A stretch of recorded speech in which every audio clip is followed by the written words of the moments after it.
Hi, this is Mark by Mark A. Foster, Ph.D. Today I'm going to talk about a somewhat different kind of topic, one that we have not approached here on the show before, and that is the well-known, depending upon where you fall on the political spectrum, either loved or hated Ayn Rand. My concern about her from a third worldist perspective, which we'll get to in a bit, is that she is one of the most misunderstood figures in American history.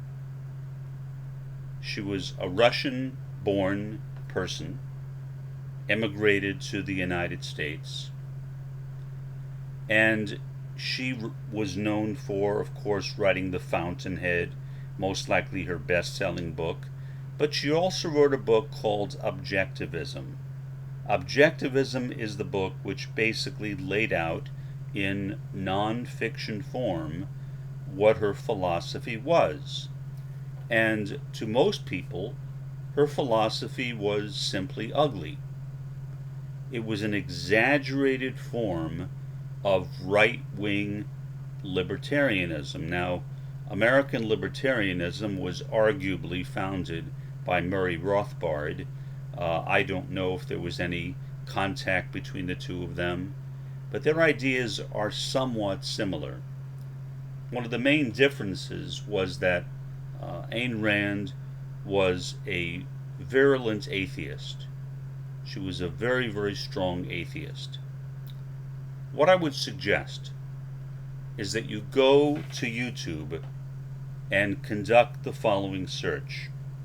Ayn Rand, A-Y-N-R-A-N-D, put that in quotes, and then Phil Donahue, P-H-I-L-D-O-N-A-H-U-E.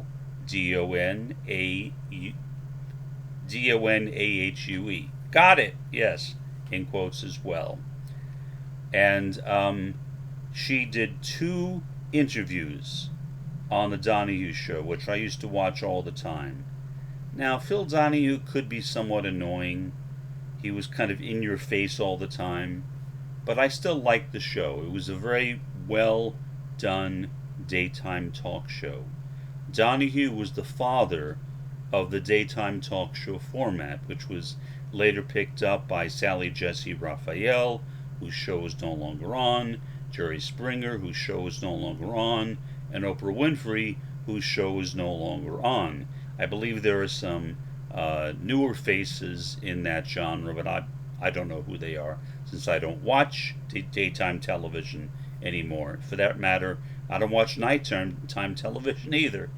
But the general impression was that Ayn Rand was a really, really nasty person, and nobody wanted anything to do with her. Now, Ayn Rand had just finished writing the book The Fountainhead. She had gone to a number of publishers, and all of them had turned her down. She was hated. She was hated by a lot of people. Then she went to Bennett Cerf. Bennett Cerf was a very well-known humorist. Really nice guy. He was a very open, congenial person, the kind of person that anybody could talk to. Most people loved Bennett Cerf. He was an extraordinarily kind, good-hearted person. So she approached, meaning Ayn Rand approached, Phil Donahue's secretary, which is what they used to call administrative assistants, and said, "I'm interested in having your company publish a new book I'm writing." And so the secretary went into Cerf's office and said, "I have this lady out here named Ayn Rand, and she wants to publish a book." And Bennett Cerf, who was a very friendly, kind guy, immediately became a little bit annoyed. He said, I'm not publishing any book by Ayn Rand. Bennett Cerf was a New York liberal, having been born and raised in New York City, having been the child of two New York liberals, two New York Jewish liberals, which is exactly what Bennett Cerf was. I know what a New York liberal is. I might have been one when I was very young, but I very quickly left that when I was 12 years old for communism. Not third worldist communism, just communism. Reluctantly, Bennett Cerf agreed to meet with Ayn Rand. Surprisingly, the two of them immediately hit it off. They immediately hit it off, and Bennett Cerf wrote about the entire encounter in one of his books. It was a spectacular meeting. They liked each other. Bennett liked Ayn, and Ayn liked Bennett. It got to the point where Bennett, who was happily married, would bring Ayn Rand to parties with him, and she was literally the life of the party.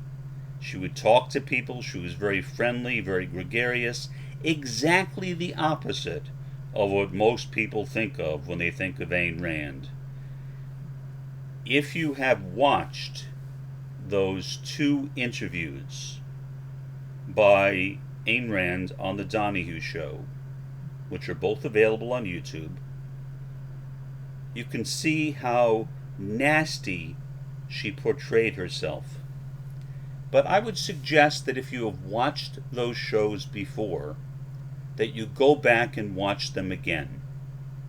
This time, watch them more critically and try to see if you think that her anger makes any sense. Now, sometimes anger makes sense.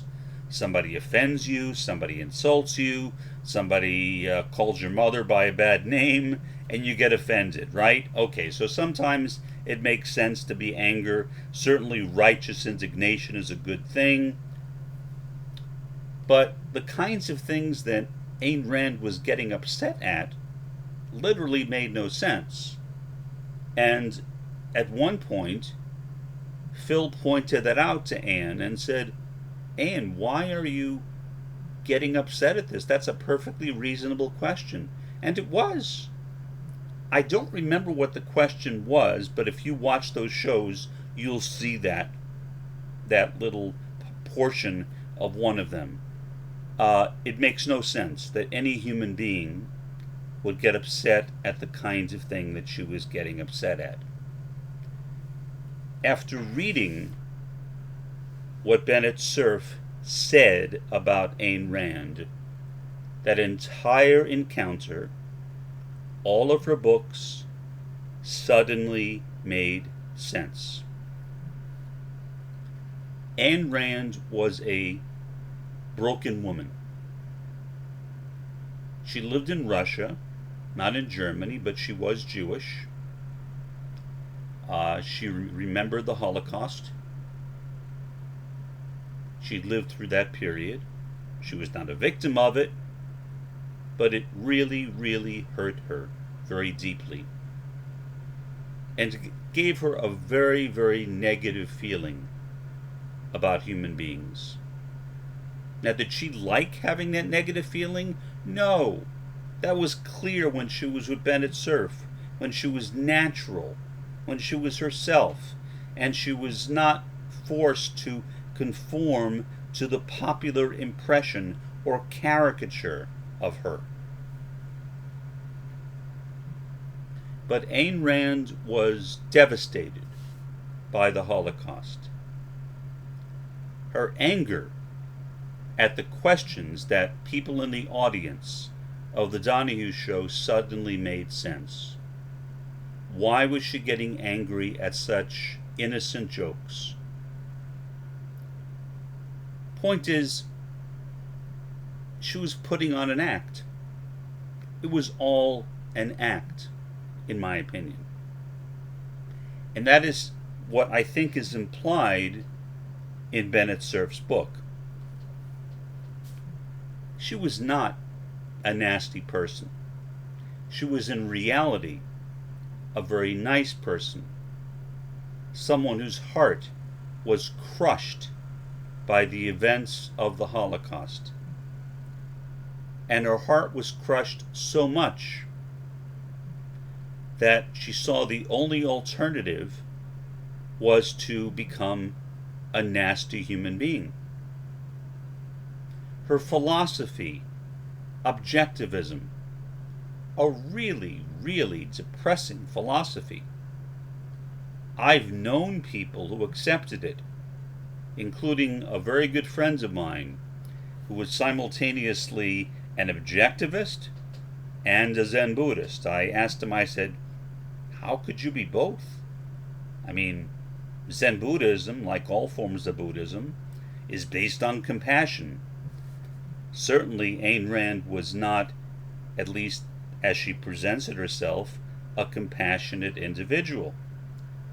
And my friend said, well, yeah, but I was kind of young at the time. As soon as I realized that, I got rid of objectivism.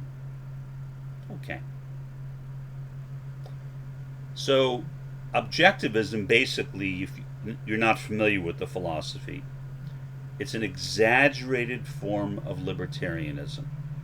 Not quite like the libertarianism of Murray Rothbard, but pretty close. Ayn Rand was a staunch atheist, or at least she presented herself as such. And she developed a philosophy of life which said that all people are evil, all people are selfish, and that it is actually immoral to be altruistic. Doing good for others is bad. Being an egoist or an egotist is a good thing. Now, who would believe something like that? Well, Ayn Rand at least pretended to believe it, and maybe she did. Again, I'm only offering you my own personal opinion. But I think, again, watch the Donahue show. Watch those 2 Donahue shows on YouTube, and I think you may arrive at the same conclusion, because her comments literally are nonsensical.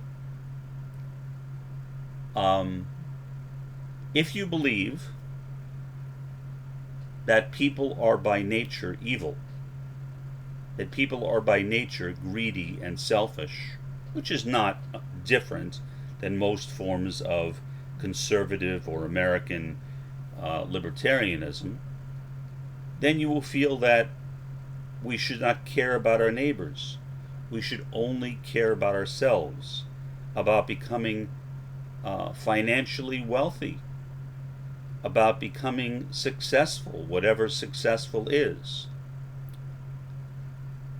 Ayn Rand, at the end of her life, perhaps not surprisingly, had no friends.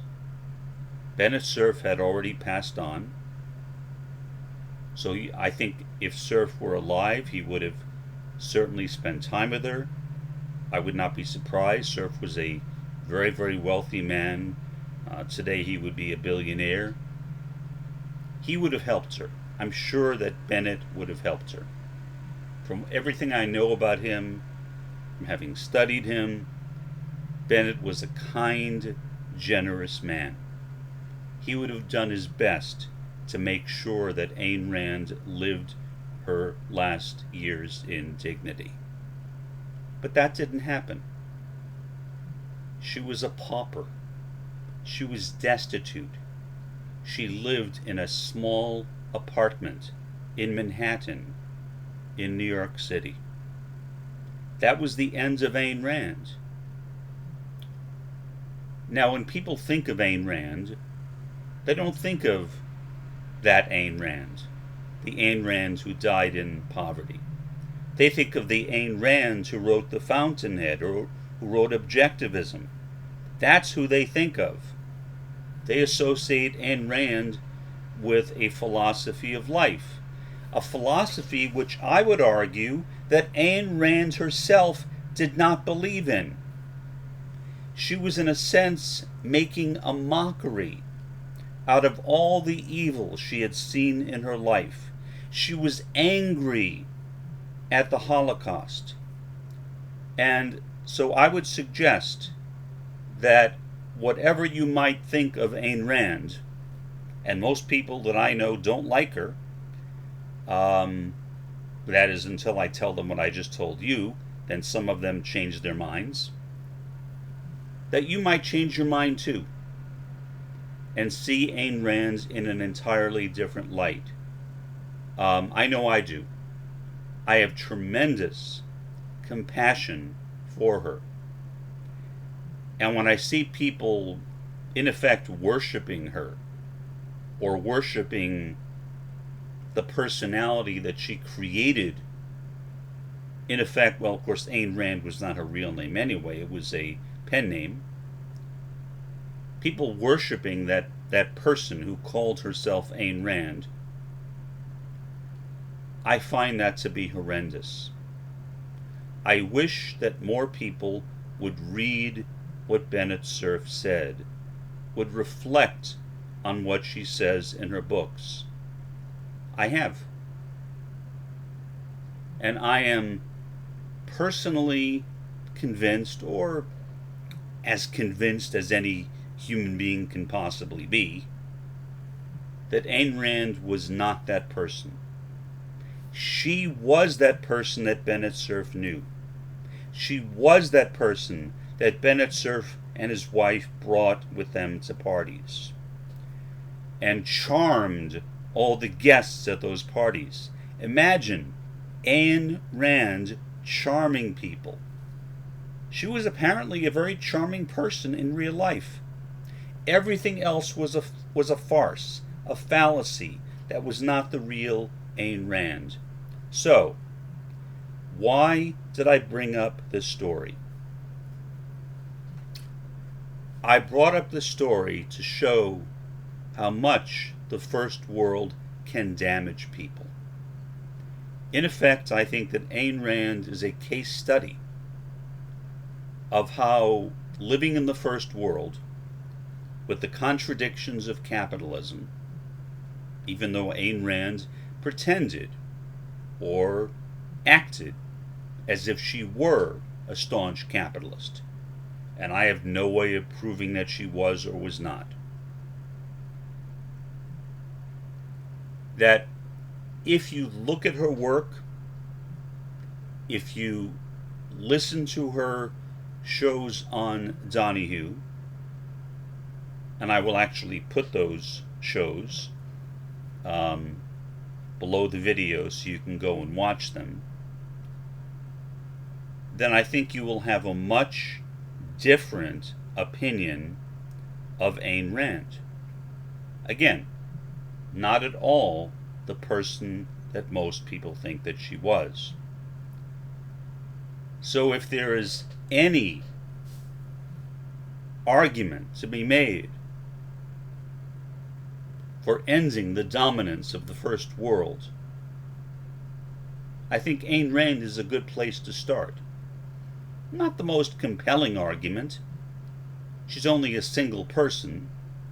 Obviously, people in the third world are the ones who suffer the most, not Ayn Rand.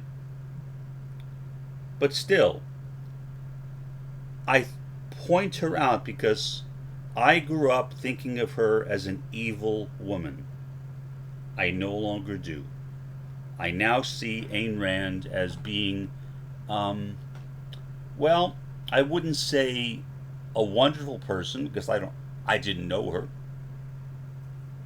I mean, our lifetimes overlapped, but I was too young to know her or to meet her, and so that never happened. But I hope that you will look at her in a new light after watching this video, and perhaps also be attracted to the idea of Marxism third worldism or Maoism third worldism as a solution, perhaps, to situations like the one Ayn Rand went through. I mean, what could be a worse display of the evils of the First World than the Third Reich of Adolf Hitler? What could be a worse display? Hitler himself, who started out as a student of Benito Mussolini, then developed his own offshoot of fascism, which he called Nazism. Actually, he did not give it that name, but he adopted it, to be specific. We need to find some way out of that tragedy, that ongoing tragedy that is the First World, that is the capitalist world system, and hope that the Third World will lead us into a new and more successful and more prosperous communist world system. This is Mark. For Mark A. Foster, Ph.D., have a really good day and an even better evening.